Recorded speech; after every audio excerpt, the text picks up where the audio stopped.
السلام علیکم ورحمۃ اللہ وبرکاتہ۔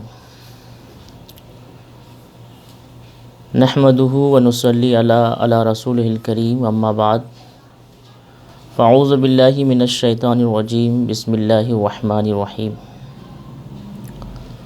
ان اللہ وملائکتہ یصلون علی النبی یا ایھا الذین آمنوا صلوا علیہ وسلموا تسلیما۔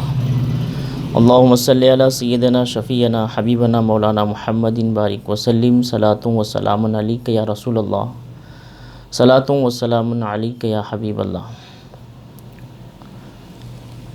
ابھی کچھ چند دن پہلے ایک وسیم رضوی شخص نے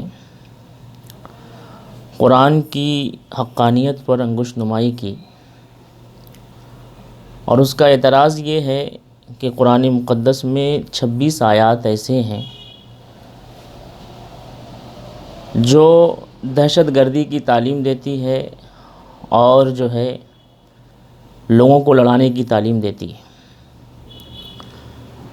جبکہ قرآن مقدس کے تعلق سے ہم اہل ایمان کا یہ عقیدہ ہے کہ قرآن وہ کتاب ہے جس میں اللہ خود فرماتا ہے ذالک الکتاب لا ریب فیہ، کہ اس میں کسی قسم کی شک کی کوئی گنجائش نہیں ہے۔ تو اس شخص کا، وسیم رضوی کا، یہ اعتراض کرنا کہ قرآن مقدس اس کی تعلیم دیتا ہے دہشت گردی کی، یہ بے بنیاد اور جھوٹ ہے، کیونکہ اسلام امن و شانتی کا مذہب ہے۔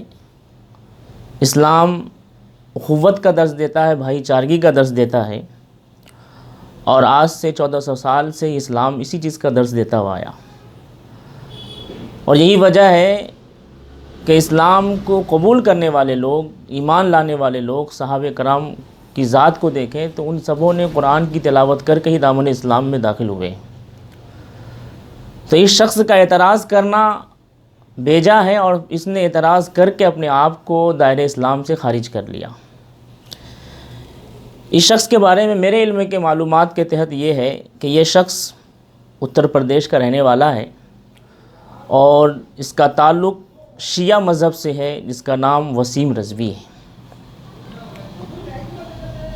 اور میں ایک بات اور عرض کرتا چلوں کہ کوئی یہ نہ سمجھے کہ یہ رضوی لگاتے ہیں، مسلک اعلیٰ حضرت سے تعلق رکھتے ہیں، ایسا نہیں ہے، بلکہ یہ شیعہ ہونے کی بنیاد پر رضوی لگاتے ہیں اپنے نام کے ساتھ۔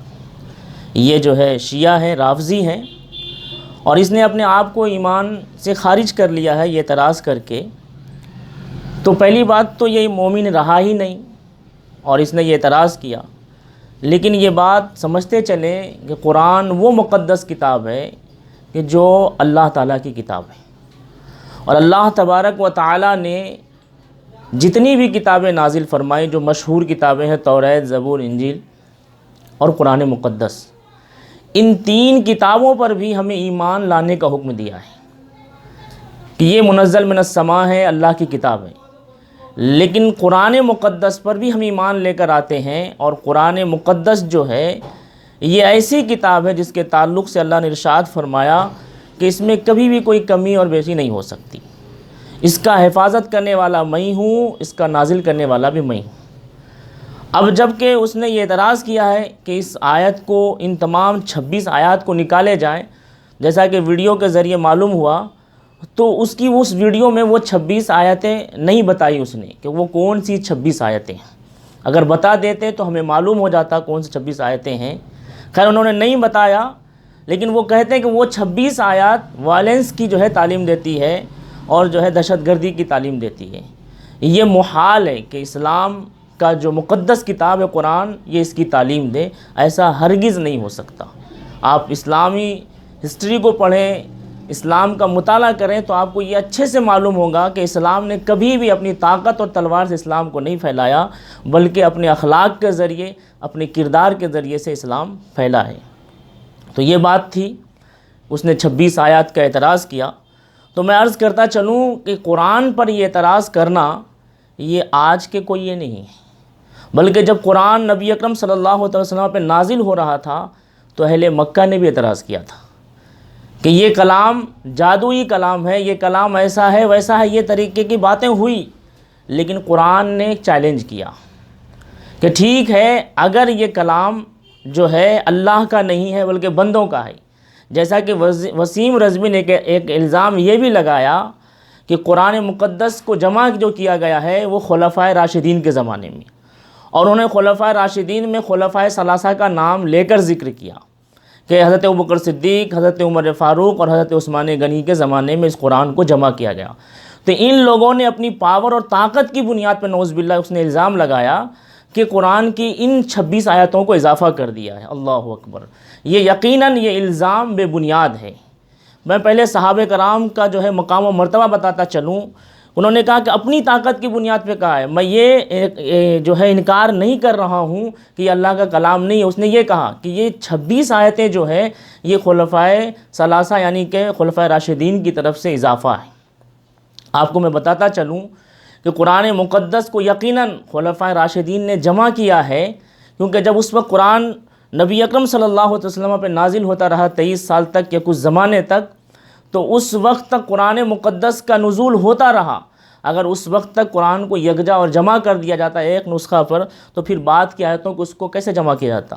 تو خلفائے راشدین نے، حضرت ابوبکر صدیق نے جو قرآن مجید کو جمع فرمایا ہے، اس کی سب سے وجہ یہ ہے کہ کسی ایک جنگ میں مسلمہ کذاب سے جب جنگ کرنے کے لیے اسلامی فوج گئی تو اس جنگ میں کئی صحابہ کرام جو حفاظ تھے وہ شہید ہو گئے۔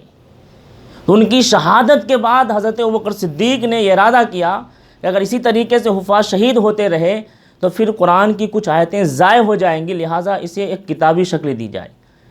تو قرآن کی تدوین کے تعلق سے یہ ہم تک جو تاریخ وہ یہ ہے کہ حضرت ابوبکر صدیق اور حضرت عمر فاروق، حضرت عثمان غنی، ان تمام خلفائے راشدین نے مل کر قرآن کو جمع فرمایا۔ اب ان کا اعتراض یہ ہے کہ لہٰذا ان لوگوں نے اپنی طرف سے یہ کہا ہے تو یہ بے بنیاد ہے، پہلے وہ اس کا ثبوت دیں، اور اگر وہ ثبوت نہیں دے سکتے ہیں تو وہ لعنتی ہیں، وہ جھوٹے ہیں، وہ کذاب ہیں۔ اور رہی بات ہمارا ایمان صحابہ کے تعلق سے، تو اللہ تبارک و تعالیٰ نے جس طریقے سے ہمارے لیے نبی اکرم صلی اللہ علیہ وسلم کو ہادی اور مہدی بنا کے بھیجا ہے، ویسے یہ قرآن مقدس بھی ہم اہل ایمان کے لیے ہادی اور مہدی ہے۔ ہمیں قرآن کے حکم پہ چلنا ہے۔ تو یہ مقدس کتاب کو جمع ان صحابہ کرام نے کیا، تو پہلے صحابہ کرام کی عظمت کو سمجھیں کہ صحابہ کرام ہیں کون۔ تو صحابی وہ ہوا کرتا ہے کہ جس نے اپنی آنکھوں سے نبی اکرم صلی اللہ علیہ وسلم کو دیکھا اور ایمان لے کر آئے اور ان کا وصال بھی ایمان پر ہوا ہو۔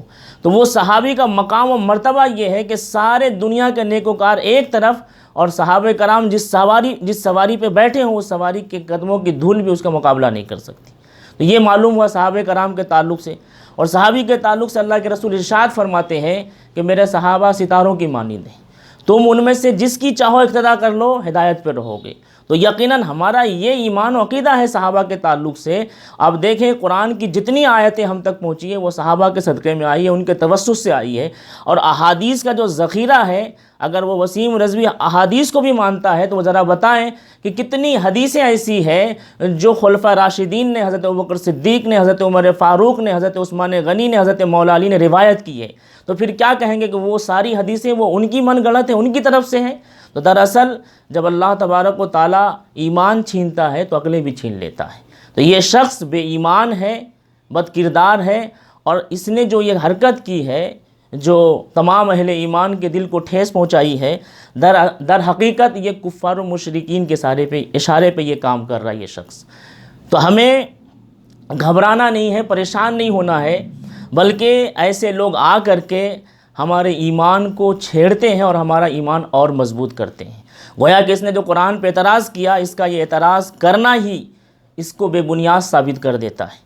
اب ذرا اندازہ لگائیں کہ جب قرآن مقدس کے آیتیں نازل ہو رہی تھی تو اللہ تبارک و تعالیٰ نے کہا کہ اے کفار مکہ سنو، اگر تمہیں یہ شک ہے کہ یہ قرآن مجید اللہ کا کلام نہیں ہے تو تم اس کی مثل ایک سورہ بنا کے لے کر آ جاؤ۔ اگر تم ایک سورہ نہیں بنا سکتے تو ایک آیت بنا کر لے کر آ جاؤ، اور صرف یہ نہیں کسی ایک فرد کو، بلکہ یہ کہا گیا کہ ساری دنیا کو اپنے آقاؤں کو ساتھ کر لو، ساری دنیا کو اپنی مدد کے لیے بلا لو، اور پھر تم ہرگز نہیں کر سکتے، اگر تم کرنا چاہو تو بھی نہیں کر سکتی، اللہ نے فرمایا ہے۔ ارے وسیم رضوی، تم نے جو یہ اعتراض کیا ہے کہ ان آیت کو نکالا جائے، تو گویا کہ قرآن کو بدلنے کا مطالبہ کیا۔ یقین جانو قرآن صبح قیامت تک کبھی نہیں بدلا جائے گا، اس لیے کہ اس قرآن کے محافظ اللہ اور اس کے رسول صلی اللہ تعالی علیہ وسلم ہے۔ اللہ نے واضح فرمایا کہ میں ہی اس کا نازل کرنے والا ہوں اور اس کی حفاظت بھی وہی کرنے والا ہوں۔ چلو ٹھیک ہے، تمہارا اعتراض یہ ہے کہ قرآن کے 26 آیات کو نکال دیا جائے نسخوں سے، لیکن مجھے بتائیں کیا ہر اس حافظ کے دلوں سے اس 26 آیات کو نکال دیں گے آپ؟ ہرگز نہیں نکال سکتے۔ تمہیں کروڑہا مسلمانوں کو قتل کرنا پڑے گا، کروڑہا مسلمانوں حفاظ کو مارنا پڑے گا، تب جا کے وہ 26 آیتیں نکلیں گی۔ ارے نادان، تمہیں نہیں معلوم کہ ہم اس قرآن کے محتاج نہیں ہیں جو قرآن کی آیتیں پیپر پہ لکھی ہوئی ہے؟ قرآن تو ہمارے سینوں میں جمع ہے، جو سینہ بسینہ ہم تک پہنچا اور آیا ہے۔ تو یقیناً تم جو ہے اوراق کو مٹانے کی کوشش کر سکتے ہو، اوراق کو مٹا سکتے ہو۔ قسم خدا کی یہ ہمارا ایمان کہتا ہے کہ تم ہرگز حفاظ کے سینے سے ان آیتوں کو نہیں نکال سکتے۔ اور قرآن کا اچھے سے مطالعہ کرو۔ اگر تمہارے اندر علم ہے تو بیٹھو علماء کے پاس آ کر اور علماء سے ڈسکس کرو کہ وہ 26 آیات کیا ہیں جو تمہارے اعتراض ہیں، جس میں قرآن جہاد کی تعلیم دیتا ہے، جس میں قرآن جو ہے لڑائی کی تعلیم دیتا ہے۔ ہرگز قرآن ایسی تعلیم نہیں دیتا ہے۔ قرآن تو یہاں تک یہ تعلیم دیتا ہے کہ تم جو ہے کمزوروں پہ ہاتھ نہ اٹھاؤ۔ قرآن تو ہمیں یہ تعلیم دیتا ہے کہ تم مظلوموں پہ ظلم نہ کرو۔ قرآن تو ہمیں یہ تعلیم دیتا ہے کہ تم سود نہ لو۔ قرآن تو ہمیں یہ تعلیم دیتا ہے کہ تم شراب نہ پیو۔ قرآن تو ہمیں یہ تعلیم دیتا ہے کہ اگر کوئی چور چوری کر لے تو اس کی سزا یہ ہے۔ قرآن تو ہمیں یہ تعلیم دیتا ہے کہ تم اپنی بیویوں کو چہرے پہ نہ مارو، تم اپنی بیویوں کو مارو پیٹو نہیں۔ جو قرآن ایسی تعلیم دیتا ہو تم اس قرآن پہ اعتراض کر رہے ہو۔ یقیناً تم نے اپنے دنیاوی آقا اور نمرود و فرعون کو خوش کرنے کے لیے جو تم نے یہ اعتراض کیا ہے، اور اس سے پہلے بھی تم نے کئی اعتراض کیے، اس سے پہلے بھی تم نے کئی جو ہے اسلام کے خلاف باتیں کی، تمہارا یہ بات کرنا در حقیقت منافق ہونے کی نشانی ہے۔ اور اللہ نے منافق کے تعلق سے پوری سورہ نازل فرما کر یہ کہا کہ منافق جو ہے وہ کل قیامت کے دن جہنم میں جائے گا۔ تو یقیناً تمہارا یہ عمل یہ بتا رہا ہے کہ تم منافق ہو، اور یہ منافقت تمہیں جو ہے جہنم کی طرف لے کر جائے گی۔ اللہ کا خوف کھاؤ، اللہ سے ڈرو کہ آج تم اپنے آقاؤں کو خوش کرنے کے لیے قرآن پہ اعتراض کر رہے ہو، جب کل قیامت کا میدان ہوگا، رب تبارک و تعالیٰ کی گرفت ہوگی اور رب پوچھے گا کہ اے وسیم رضی بتاؤ میرے قرآن پہ جو 26 آیات پہ تم نے اعتراض کیے تھے تم نے نہیں مانا تھا، تو پھر بتاؤ تمہارا کیا حشر ہوگا۔ جب ہم ایمان کے تعلق سے کہتے ہیں کہ آمنت باللہ و ملائکتہ و کتبہ و رسولہ، کہ ہم ایمان لے کر آئے ملائکہ پر، ان کی کتابوں پر، فرشتوں پر، تو ذرا دیکھیں ہم کتابوں پر ایمان لے کر آئے۔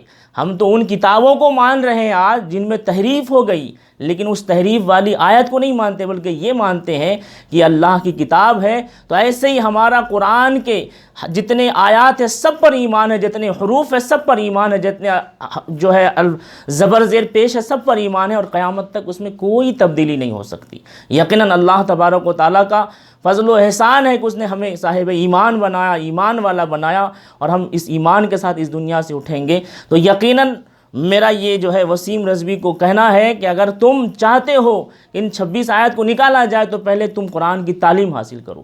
تمہیں قرآن نہیں معلوم۔ اگر ایسا رہا، اور جیسا کہ مجھے معلوم ہوا کہ جب اس نے عدالت میں یہ کیس درج کیا تو مجھے یہ معلوم ہوا ہے کسی کے ذریعے سے کہ عدلیہ کے خود عدالت میں بھی یہ کیس قابل قبول نہیں ہے، کیونکہ عدالت کو اختیار نہیں ہے کہ کسی مذہبی کتاب کو رد و بدل کرے، کسی مذہبی کتاب میں تحریف کرے۔ یہ مذہب کا معاملہ ہے، اور تمہیں معلوم ہونا چاہیے بے وقوف پاگل کہیں کے کہ یہ جمہوری ملک ہے، اور جمہوری ملک میں ہر مذہب کی کتاب کو یہ حق ہے کہ وہ اپنی تعلیم کو عام کرے، اپنی تعلیم کو جو ہے عام کرے، اسے پڑھے اور اسے دوسروں کو پڑھائے۔ یہ کہیں حق نہیں، کوئی نہیں کہہ سکتا کہ فلاں مذہب کی کتاب کو بدلا جائے، اس کی وہ آیت نکالی جائے۔ یہ عدالت کا مسئلہ نہیں ہے، یہ مذہب کا مسئلہ ہے۔